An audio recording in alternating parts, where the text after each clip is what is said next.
All right, good morning, everybody, and welcome to another session of Nerdbot Talk. We got Dan Fogler here with us this morning, talking about what he's been up to, and also you've hooked up with Heavy Metal and their new virus platform, and you've got comics rolling out on the way. And I love that first issue that I got to read through. It's kind of like a really dark version of Judge Dredd, which if you ever thought, Judge Dredd, but then going dark, it's like, how does that work? Wow. Yeah. Awesome. Yeah. How long have you been working on this? That's an excellent compliment, man. I appreciate that. Yeah, definitely. Judge Dredd, it's on the money, huge influence. I've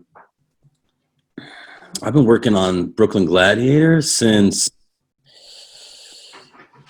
I guess I started writing it right before the recent elections. But I've been thinking about it since like 9/11, right. Probably. Yeah. And it's actually part of a wider universe as well, right? Yeah, it's part of the Last Storm universe, which is, I guess it's my Star Wars, I guess. So, yeah. So the Brooklyn Gladiator is the future. And then the prequel to that is Fishkill, which basically takes place now. And that's the seeds that are sown for Brooklyn Gladiator. And then we're going to even go further back in time and write antediluvian tales, but that's the umbrella universe is the Last Storm.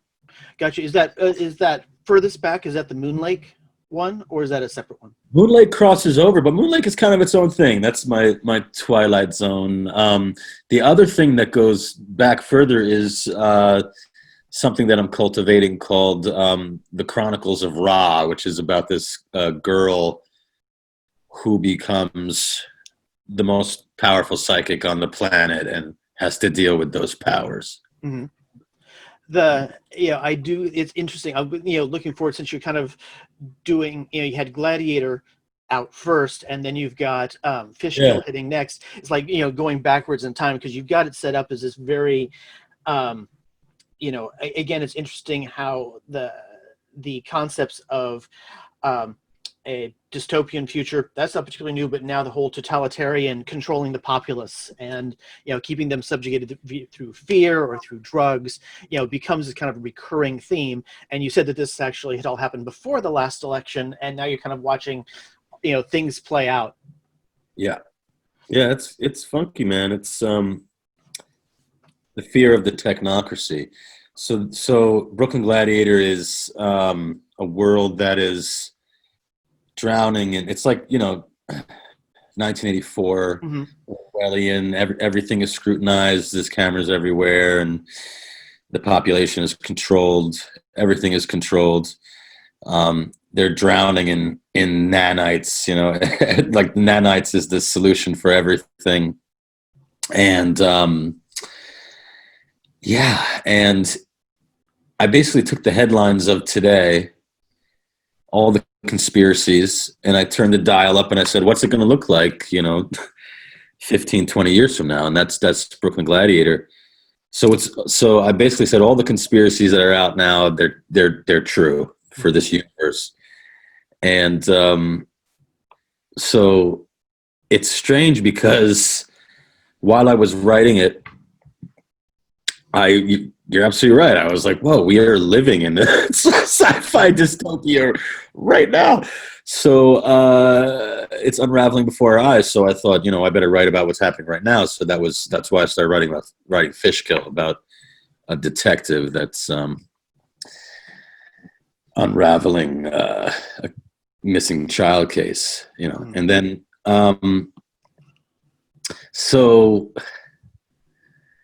yeah, man. So it's crazy. It is crazy because a lot of the things that are happening in the comic books are extremely prophetic. We wrote this stuff, a while ago. Fishkill, I wrote it 2 years ago, and it's coming out now, and I can't believe that we sit there and we go, wait a minute, I can't believe that that just happened on television, because we just wrote that, Right. So Yeah, it's an odd feeling. Right. Yeah. What did you think of Brooklyn Gladiator? I'm really. You said it reminds me of Judge Dredd. Well, it's like it's dread from the notion of the way that, in dread the judges, they had a particular code, but they do develop a certain level of almost sadistic glee in their execution of justice, and execution in general. So there was the irony there. But over in this one, it's more like, again, the judges aren't executing any particular free will. They're there to suppress, purely to suppress. Where, again, back in the Dread, in, Mega City 1, their whole notion is, they're this ever-present kind of like a shield against crime, where here it's kind of like a little bit of Minority Report, a little bit of all of this kind of, turned on its head, going, what could, maybe once upon a time was a laudable notion, but taken to a very corrupted degree.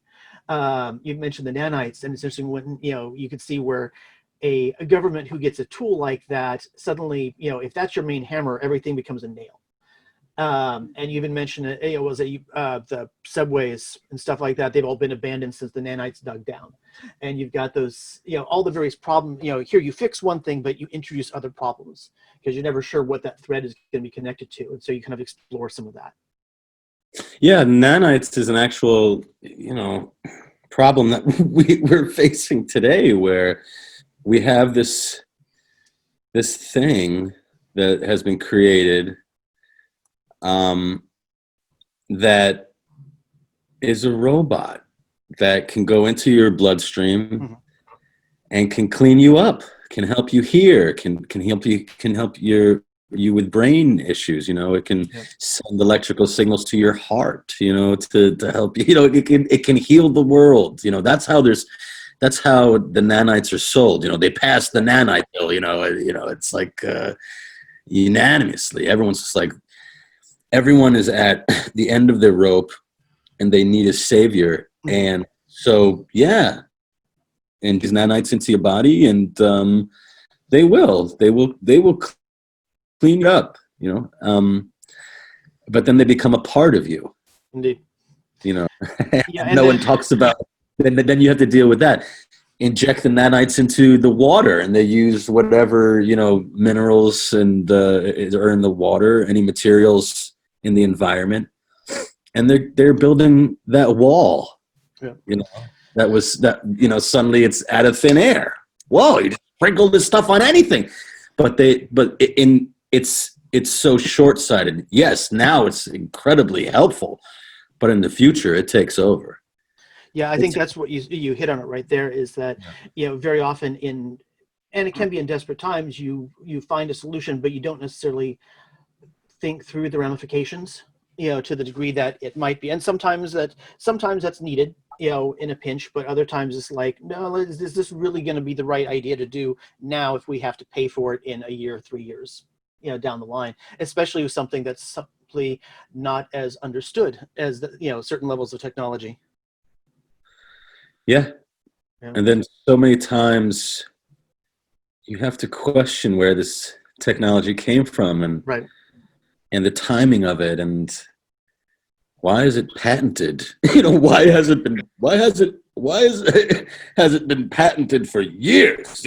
Were they expecting this? It goes down that rabbit hole where the world is not famous. Wait a minute. How come the same people that are, then you go further down, you say, holy shit, the same people that are behind causing the problem have created the solution of the nanites. Well, then you're just fucked. That's the world that they're living in. Yeah, the world is not famous for altruism. Right. So you've got the comics going on. What's it like to be working with heavy metal? That you've commented before that you kind of you grew up reading heavy metal and and being engaged with that art and that kind of storytelling, and now you're creating with them. Yeah, that is just a dream for me, man. So the first comic book I ever picked up was heavy metal, because I was looking at my older brothers comic book collection. He had them all out on the shelf, and Heavy Metal stuck out because it was oversized. So so I was like, I was too young, but I picked it up, and it made a huge impression on me as the very first book, every very first comic book I ever looked at. Right. And I was like, wow, this is what comic books are like. And then I saw the movie, Heavy Metal, the movie. Right. And that combination of the SCTV guys who I would watch, late at night, right. John Candy, like all those guys, Martin Short. Did Martin Short do a voice in Heavy? I don't think he does, but yeah, a lot of those guys, SCTV guys, did voices for the Heavy Metal movie. Mm-hmm. And so seeing that, so saying, oh shit, I know that guy. And then the art just blew me away. And I thought I would just watch a show like that. I would watch movies like that forever, where you had all of these different short stories, trippy, psychedelic, sci-fi tales, horror tales, but they're all connected through the Lochnar, the narrator that weaves himself through. So I thought, man, I want to do that. So that's where basically Moon Lake came from. That's my Twilight Zone, which is a bunch of freaky tales. It says in the forward, it's an homage to Heavy Metal magazine and the movie and Tales from the Crypt and all things, that I stayed up late watching past my bedtime. And that is basically the narrator is the man in the moon. And he weaves his way through all of these different sci-fi tales, creepy tales. And it's that's the Moon Lake universe. That's like the fabric of it. All comes from an homage to all that stuff. Awesome. And you've got, between, writing for comics, creating and doing other art, in that vein. And then you've also got your, film and television projects as well. So it's like you've definitely got, a lot of irons in the fire going on right now. Yeah, there's a lot going on. It's a dream come true to be working with Heavy Metal. Like for me, it's like to come full circle like that is like the first comic book I ever read, and now I'm working with them, and I have three comic books coming out with them. It's like, it's just wow. They've always been incredibly nice to me. Whenever I've ever been at a Comic-Con, whether I was just hawking my comics or I was there for, Fantastic Beasts or, press for The Walking Dead or something. And if I didn't have a booth for myself, or I was like just there, they were like, come by, man. And they just, because of Moon Lake, because on day one, I went up to them at the first con I was at, and I said to them, this is an homage to Heavy Metal. And they were like, we love you, come. And they let me squat at their booth for like the last 10 years, so I love Heavy Metal, just so I can, just for the record. And yeah, man, I'm busy. I've been lately, I've just been doing a lot of writing, finishing up storylines and films and television scripts and stuff that I've been on the back burner. I haven't had a chance to finish, and I've been doing this stuff, podcasting. I've been podcasting so much just to like talk to other people other than my wife and my kids. Have you had your kids interview you yet? Oh, that's kind of brilliant. Kids interview me for my own podcast or for their podcast. Or if they have one of their own, then for theirs. But if you got yours, like, great, have them interview you. Have you had that with your kids? Have they done that for you? They have a bit. Actually, I've had her do. She's 14 now, and she's done a couple of movie reviews, and she's done a couple. We've actually taken her to a couple of cons and done some interviews there. When she was like 12, I think she did an interview with a couple of the CW folks, and that was a blast. And so it's just, seeing them see what the folks do, off at the, she'd always seen here's the videos after the fact and things and the photos, was like, all right, come on, here you go, talk to him. And also trying to remember what the talent was. It was one of the folks out of Arrow, but they were just completely gracious, and it was fabulous, and it was a really neat experience for her and for us. But and she was a fan of the show. She loved the show, so she was like, "Oh my god, I'm meeting these people." This would be great. Let's do this. And she had all of her little notes ready to go and ready with her questions, and kind of hit the ground running. So it was fun. That's it's always interesting to see what the kids learn from us being around us as geeks, as working in profession or in industry, and what how they kind of perceive things. For the longest time, ours would not watch Walking Dead because she didn't like horror that much, and she didn't like zombies. But then she finally got used to it. It's like, all right. And plus, at one point, she's like, "Oh, there's not a lot of zombies in it these days, huh?" And it's like it's about the people thing, Right. But so how are the projects with you guys? Were most of your stuff that you've been working on when the lockdowns happened, were they largely in the can, or are you in the midst of production in some of them, or where are you at? Yeah, when the lockdown happened, I was on my way to go do Fantastic Beasts 3, the first day of shooting. I was all shaved down with my mustache, and and I was on my way. And then they turned me around, which, deflating. And then, so what have I been doing? I have been just writing volume 2 of Fishkill and volume 2 of Brooklyn Gladiator, and this other animated movie that I was tinkering with for a long time. Like I said, like now is like the time where you can just go back and finish up all your projects that are on the back burner. And Brooklyn Gladiator, man. I am adapting Brooklyn Gladiator for the film, for the screen. Nice. And, yeah. Are you looking at that as an animated or as a live action? Both. Yeah. So when he goes onto the astral plane, when he's astral projecting, it's like, anime. Nice. Yeah. And but live action, should I say this? Oh man. I wanted to have a real I studied martial arts and mixed martial art, boxing and stuff like that, and all my trainers were like, "Man, you got to make a movie where you're like, where it's real, man." Right. And you should put mixed martial arts guys in it who can act, but right. They can take a hit, man, because that would be a movie that we would see, And so that was on my mind. And then one of my teachers knows George St. Pierre, who is like, Canada's, #1 mixed martial arts guy. Right.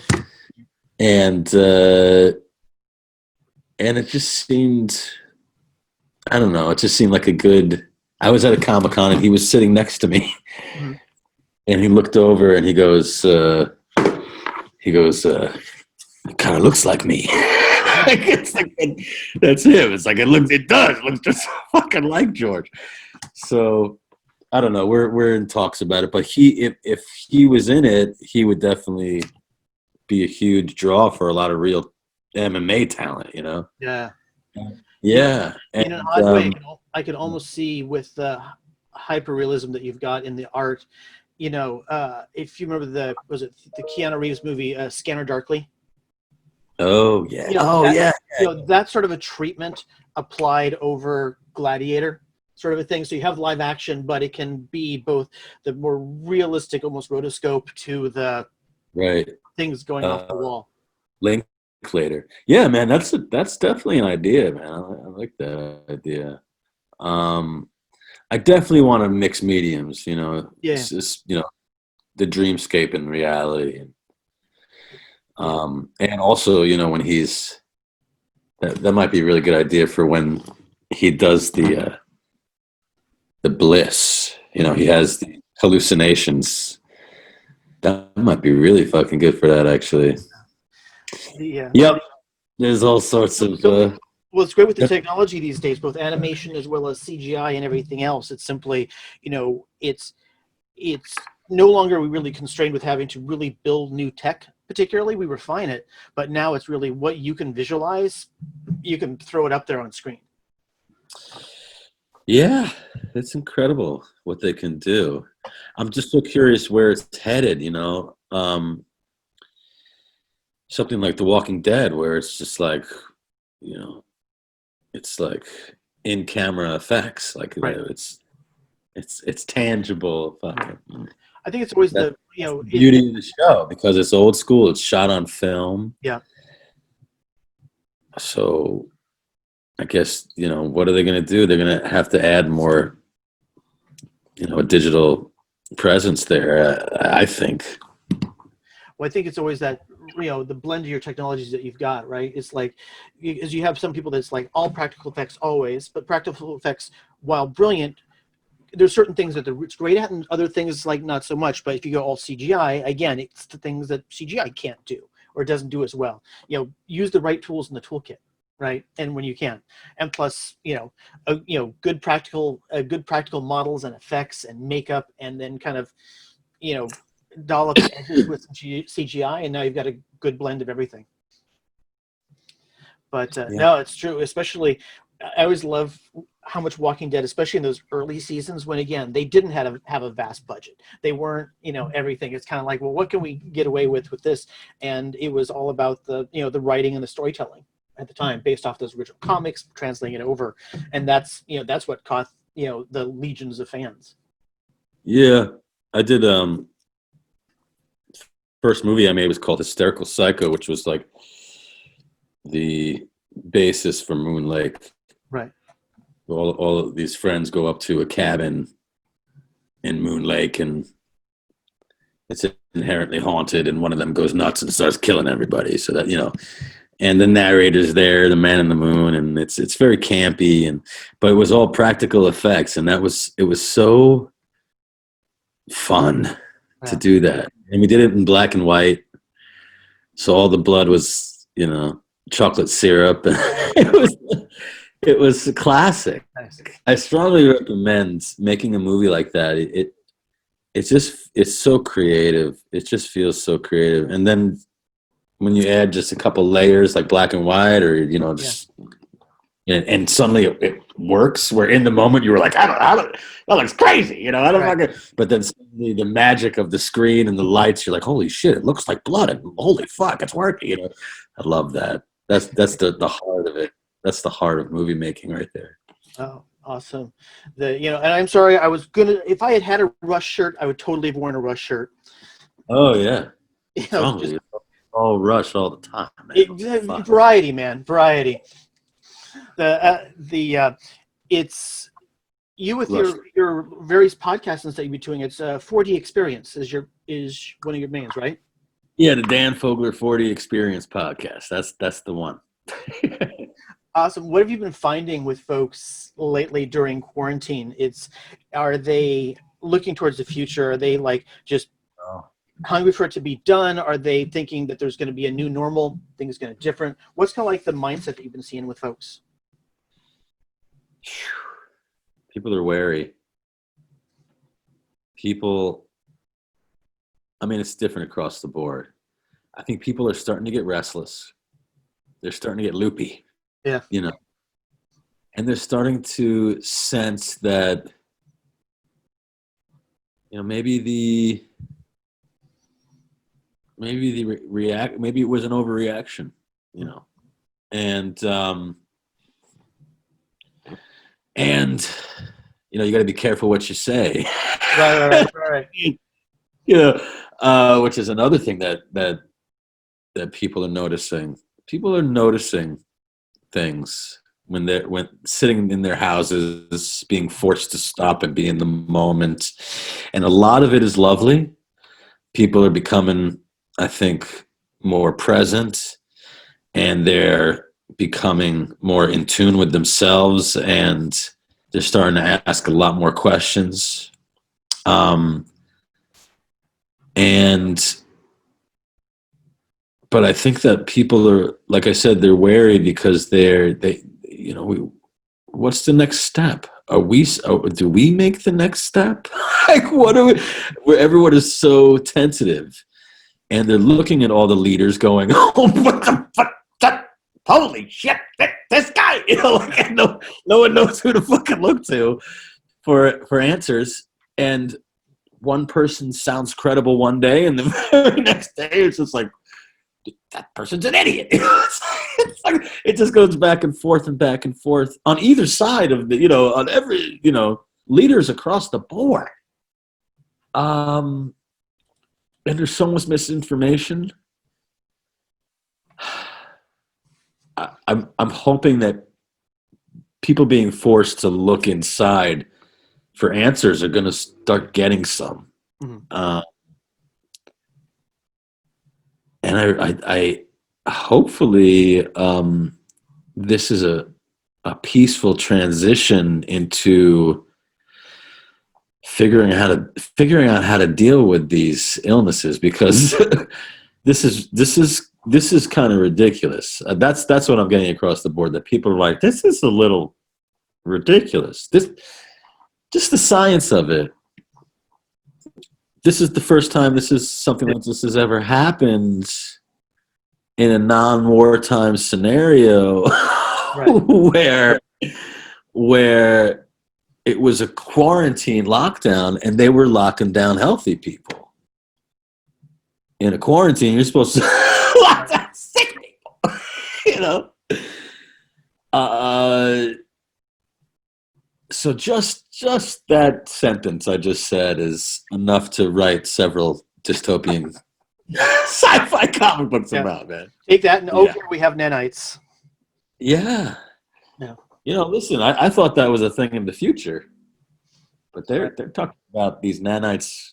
Fucking the way Elon Musk talks about them, he's just like, I put nanites in my cereal. He's just like.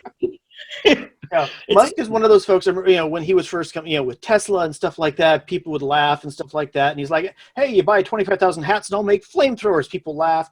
Now, when he says things, nobody really laughs. It's kind of like, "Okay, gonna go to Mars? Okay." Yeah. Shave your head, Lex Luthor. Shave your. Yeah, it's the world's an interesting place. It's funny, between. People that write for the political comedic shows and, Veep and things like that. I love when the showrunners are kind of like, it's hard to do a satirical show when to go do it realistically now is so far satirical as a parody, and, relative to the real world, and everything is just kind of, the world is kind of surreal at the moment. So surreal. Yeah. So surreal. Trying to watch these talk show guys keep their show going. Well, here I am. I'm in my backyard, It's interesting to see which of them you can tell came from either a stand-up background with an audience and they're used to that sort of feedback loop versus ones that came up maybe in a YouTube era, whatnot, where they're used to, maybe their dog sitting there in the corner, but beyond that, it's just it's just the camera, and they have a different style of interaction with that camera versus you can tell where they like, and pause for applause. And sort of crowd. Exactly. Yeah. So there's a magnifying glass put on those skills right now. Yeah. And it's really funny and weird and sad to watch. In a lot of situations, you're like, I don't know, because you start to hear what they're saying. Yeah. Without the laughter, and you're just like, wait a minute, was that funny? It's like, am I supposed to laugh now? I'm not sure. Please they should have a little applause sign, just kind of like cue up on the corner of the window. Just flashing at us. Right. Holy shit. That's what it's going to be. Oh my God, we're the home audience. Yeah. Now it feels very much like the, Starship Troopers. Do you want to know more? Click here. Click. Starship. Dude. Yeah. So we got the comics out. They're releasing regularly. When's the next issue hitting up? Everything July officially starts shipping. Okay. Yeah. Awesome. Yeah. So it's hitting soon. You've got your right now can be seen on, people can go back, catch up on their Walking Dead, see the stuff there. All your Yeah, recent The Walking Dead finale is coming out at some point. Yeah. So Yeah. people can get ready for that. And so where Yeah. can people find you, catch your podcasts online? Right. It's the Dan Fogler 40 Experience podcast. It's on Spotify and iTunes and all sorts of stuff. I'm on Mr. Dan at Mr. Dan Fogler on Twitter, so I'm always posting the podcast links. So if you find me there, you'll find the podcast. Also, Instagram. Have officially changed the name to @Fogler's Fictions. And so now it's just focusing on the comic books and promoting my creations. And that's where to find me, man. Awesome. Well, thank you so much for your time today. My pleasure. This was fun. No, definitely, and looking forward to seeing when movies. Looking forward to the next Fantastic Beasts, definitely, and again, just kind of like it's fun working projects. You just bring it full circle, and sometime when you go back and hit your brother's place, take your comic and put it on the shelf. Oh no, shit! That way, it loops it all the way back. That's fucking brilliant, man. Ideally, if he still has the heavy metals up there on the shelf, just stick it next to the one that caught the eye. That would be surreal. I feel like if I did that, I would start to disappear, like in Back to the Future. Actually, you suddenly you clip back and your younger self just looking at the magazine the first time again, and your first thought is, "Oh shit, not again!" But then you run upside and say, "Hey, Mom, Dad, buy Google," whatever. It's Interstellar. I'm behind the bookshelf going, "Pick up the magazine." That's the one. Pick up the magazine, Dad. Awesome. I'm McConaughey.